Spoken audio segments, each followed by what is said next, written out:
It is a blueprint for world revolution. Red China's battle plan. Divide and encircle. Conquer and enslave. This film tells how it all came about.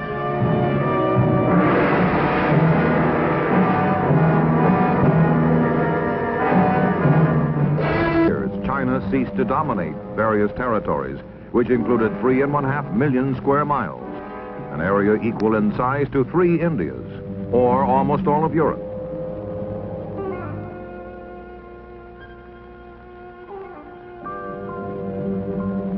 Never in history had a major independent nation lost so much sovereignty and suffered so much humiliation. Entering the 20th century, China is a backward nation ruled by an autocratic system of emperors and kings. Her people are restless. They want a change. They demand new leadership. They find both in Dr. Sun Yat-sen, the George Washington of China, who leads a people's revolution in 1911 that overthrows the corrupt Manchu dynasty.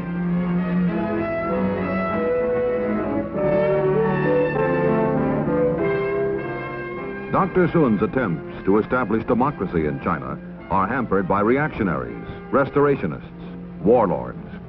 And amid the chaos and unrest, the Chinese Communist Party is born.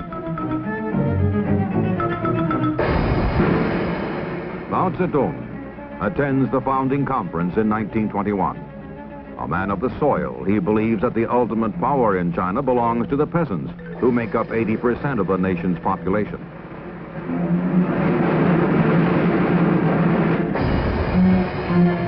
And so, says Mao Zedong, China's communist revolution must begin in the rural areas and sweep over the cities. Chiang Kai-shek, succeeding Sun Yat-sen, works with the communists at first, but in 1927 he purges them from his government. Chiang's armies are able to drive the red troops into the mountains, but he can never wipe them out.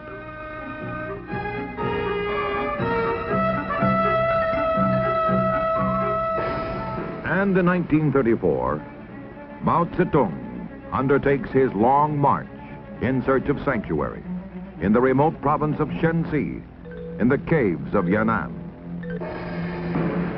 It is as if an army had been ordered to march on foot 6,000 miles through hostile territory in 1 year. Following a tortuous roundabout route, the communists cross 18 mountain ranges, some of them higher than the European Alps.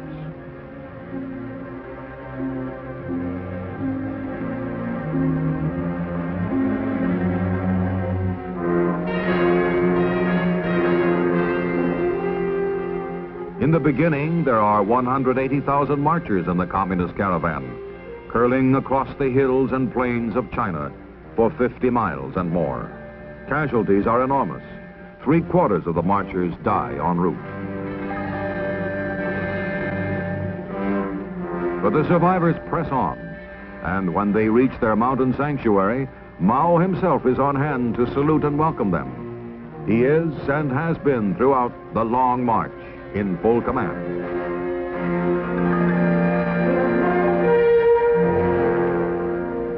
There are only a few thousand communists in the caves of Yan'an, but from this humble beginning, their influence will grow and multiply, reach out and conquer.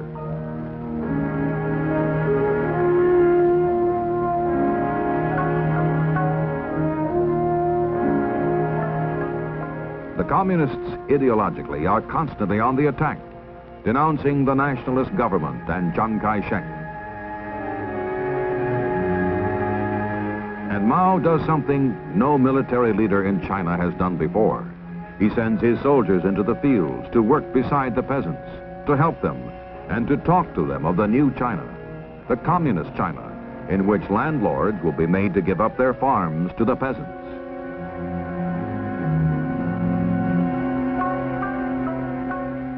Propaganda teams travel the countryside. Dancers perform morality plays in which the landlords are the devils and the communists are the forces of righteousness, trampling their class enemy.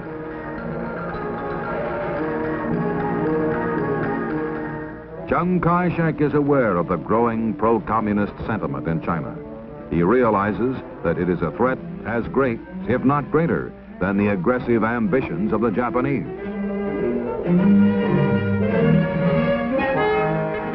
For Chiang and for nationalist China, the sands of time are running out. And yet, the nation, her cities, and her people reflect little of the uneasiness, unrest, uncertainty that cast their shadows from within and without.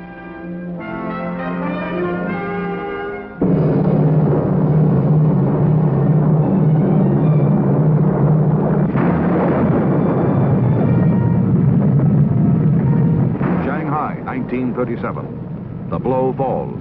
Japan strikes.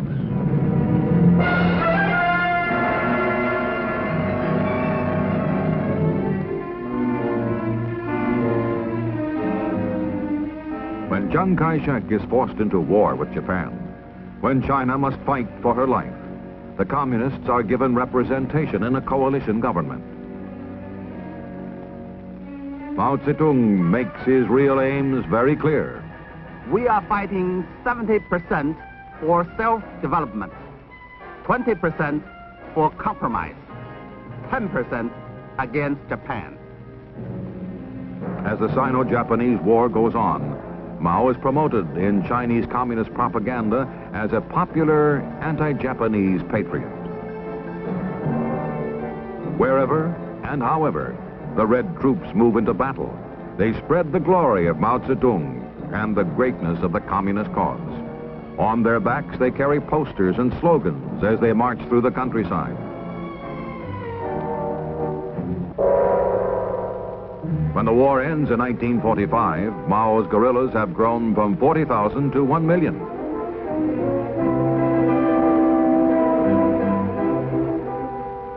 The enemy from without has been conquered, but within, the fight has just begun. For post-war China is a nation exhausted by battle. People eat grass. Misery and hunger are deeply etched on the land and on the people.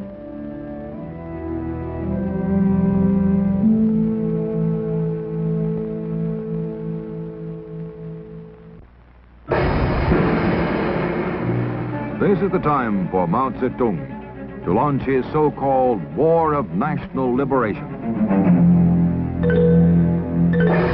Communist forces have been strengthened by the acquisition of captured Japanese weapons and ammunition, stockpiled in Manchuria and seized with Russian assistance.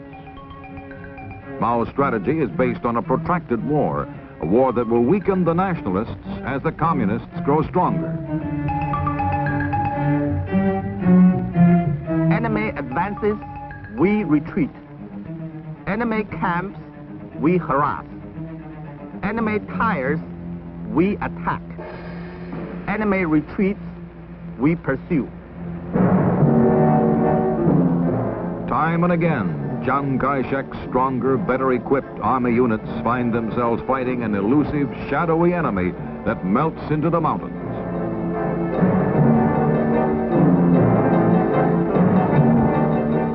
And in the midst of battle, communist soldiers harangue the nationalists, calling on Chiang's troops, often with great effect, to desert to the communist side. Mao Zedong's self-proclaimed War of National Liberation is a series of battles of annihilation.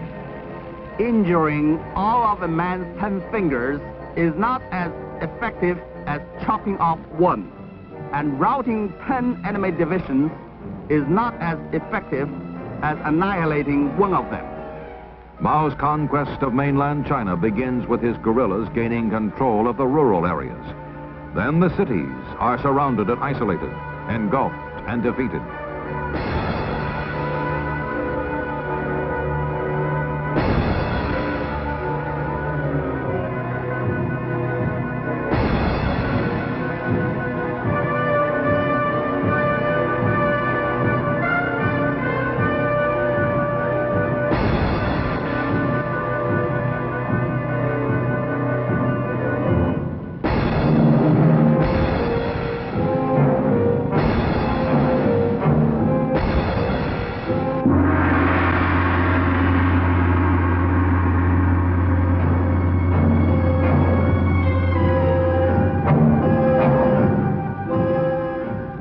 blueprint for conquest is succeeding just as planned.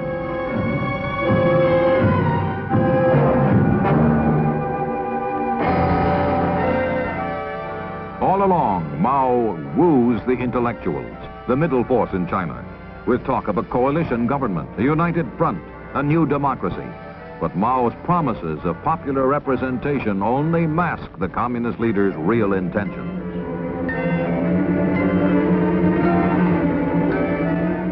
Finally, all of mainland China is swallowed up by the so-called liberation movement, and 1/4 of the world's population is brought under communist control.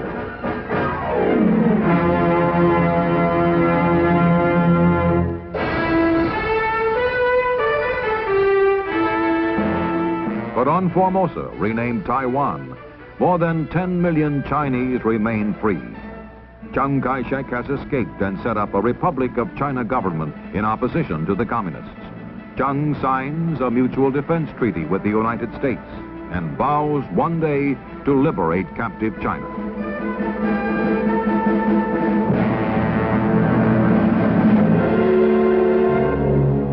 In Beiping, on October 1st, 1949, Mao Zedong proclaims the birth of the People's Republic of China.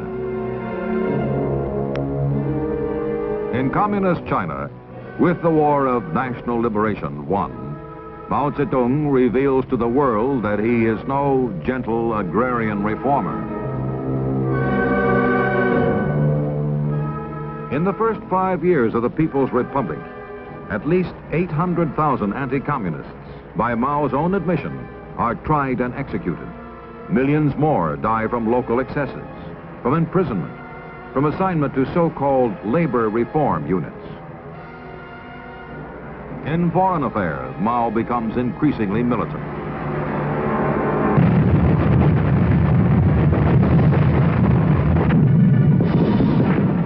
And in Korea in 1950, Communist China and the free world come into conflict when South Korea is invaded by communist forces from North Korea. The United Nations Security Council is convened in emergency session in New York, and the members vote to send troops into combat to help defend the independence and sovereignty of South Korea.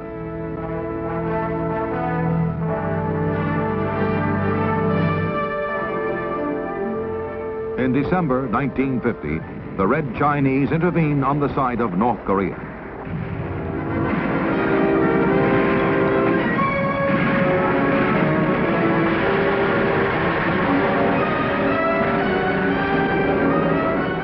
For 2.5 years, the UN and communist troops fight and fall in Korea.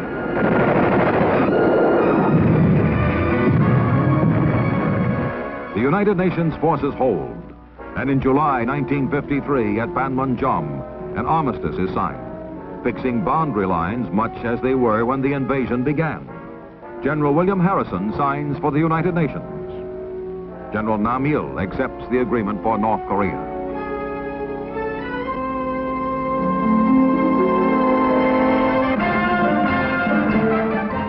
As the communist Chinese troops withdraw and return to their homeland, Mao Zedong claims a momentous victory over the free world. Mao tells the world, "The United States is a paper tiger."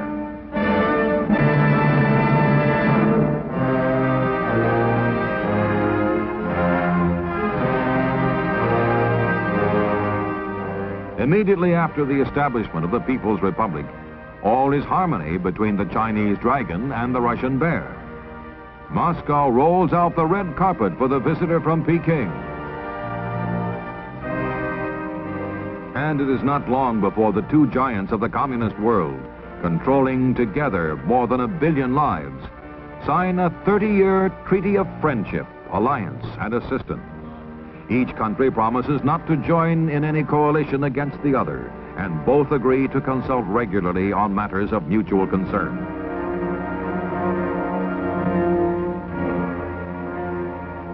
But in 1956, the dragon and the bear come into conflict as Nikita Khrushchev denounces Joseph Stalin, Mao Zedong's longtime idol. When the Russian premier proposes a policy of peaceful coexistence with the free world, Red China attacks Khrushchev and the Soviet Union as traitors to the basic doctrine of world revolution.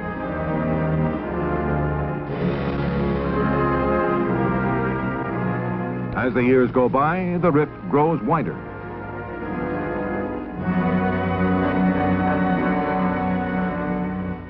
In 1963, Russia, the United States, and Great Britain agree on an historic treaty banning nuclear testing in the atmosphere, outer space, and underwater.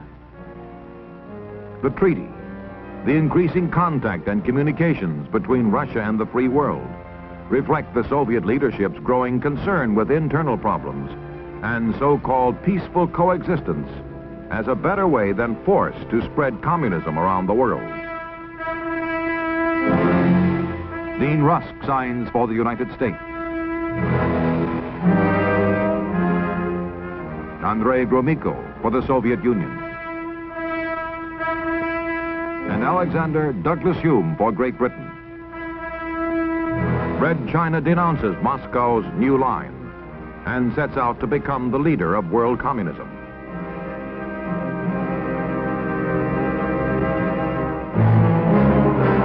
As generations of leadership change, as years pass, Peking may change its militant position. But today, Communist China seeks to spread its own brand of global revolution.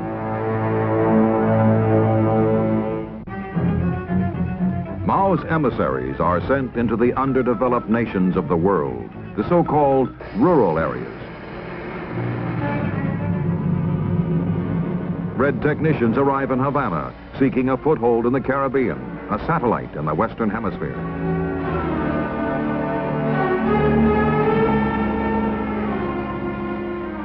Raul Castro, Fidel's younger brother, travels behind the bamboo curtain to be greeted and decorated by Chinese military officials.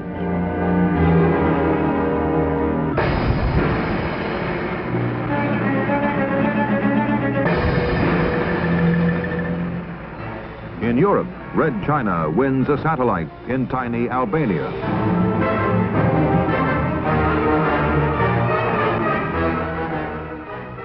And in talks and meetings, the Red leaders preach their gospel of world revolution through people's wars of national liberation.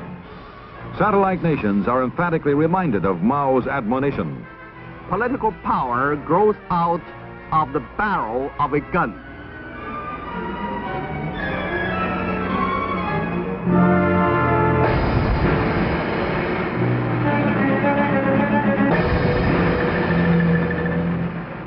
In Africa, Ghana and its leader, Kwame Nkrumah, received special. On state visits, the Ghanaian president is greeted by Zhou Enlai as Peking seeks to spread its influence throughout Africa.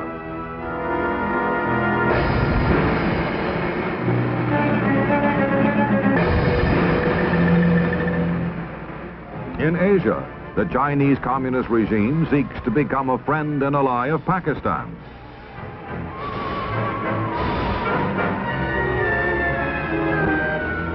Zhou Enlai, Peking's apostle of world revolution, as he meets with President Ayub Khan.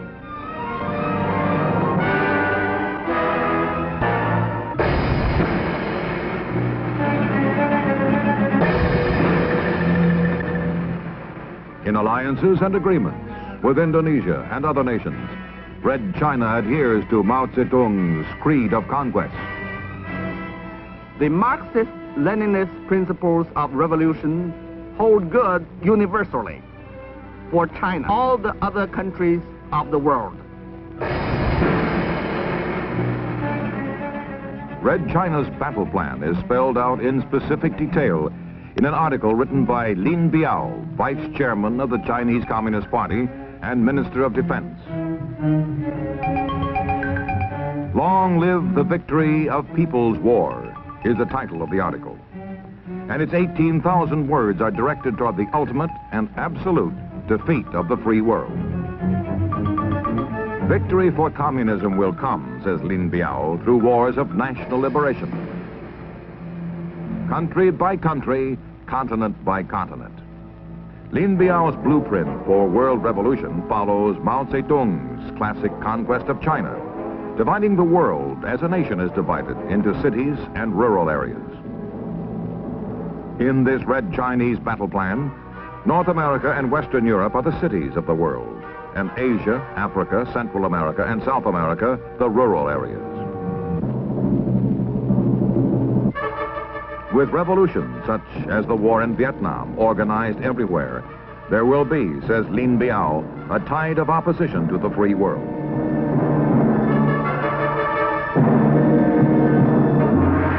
And the imperialists, the reactionaries, the Khrushchev revisionists will be swept from the stage of history. The struggle of the Viet Cong, adds Lin Biao, is now the focus of the struggle of the people of the world.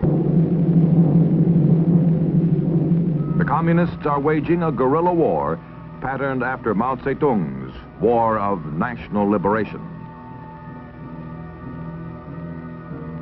In Vietnam, as in China 2 decades ago, communists seek to dominate the countryside until the dense thicket of communism surrounds, entangles, and finally chokes the cities. And the Viet Cong fight with guerrilla tactics tested and perfected by Mao Zedong. Use any technique of terror, subversion, treachery that will harass and cripple the enemy. And so civilian prisoners are bound and chained and slaughtered by the Viet Cong.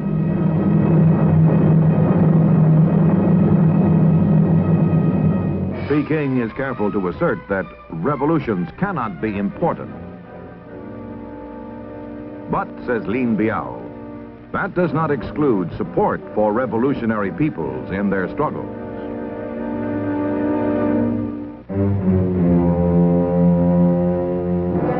Thus does militant communist China and Mao Zedong see the day when Peking becomes the ideological center of a world enslaved. But in many countries, the Red Chinese battle plan has failed. In Ghana, Kwame Nkrumah, good friend and faithful ally of Mao Zedong, is today a fallen idol, a deposed ruler, a man without a country.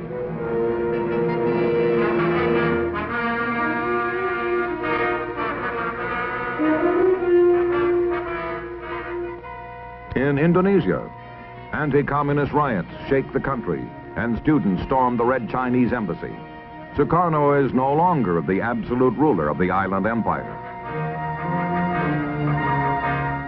In the Caribbean, communist China suffers still another setback. Fidel Castro turns his back on Peking and sends Red China's technicians home, denouncing all but Castro's own brand of communism.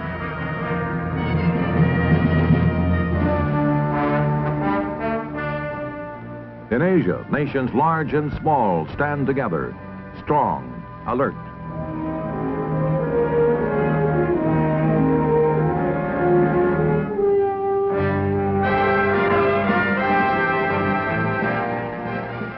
Determined to respond to wars of aggression that deny people the chance to decide their own destiny.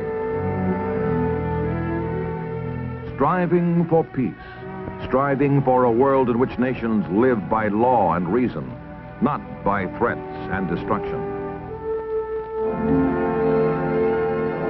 In a world of so-called cities and rural areas, the emerging nations and industrial countries are today partners in progress, building together for peace.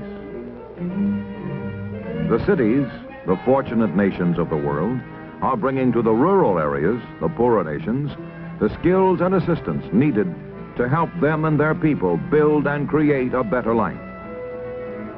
For this generation and those to come, carrying on a tradition of hope and the dignity of man, a conviction born long ago, far away. When this bell rang out the news that a new nation was born, a new truth proclaimed, that man is born to be and to remain forever free.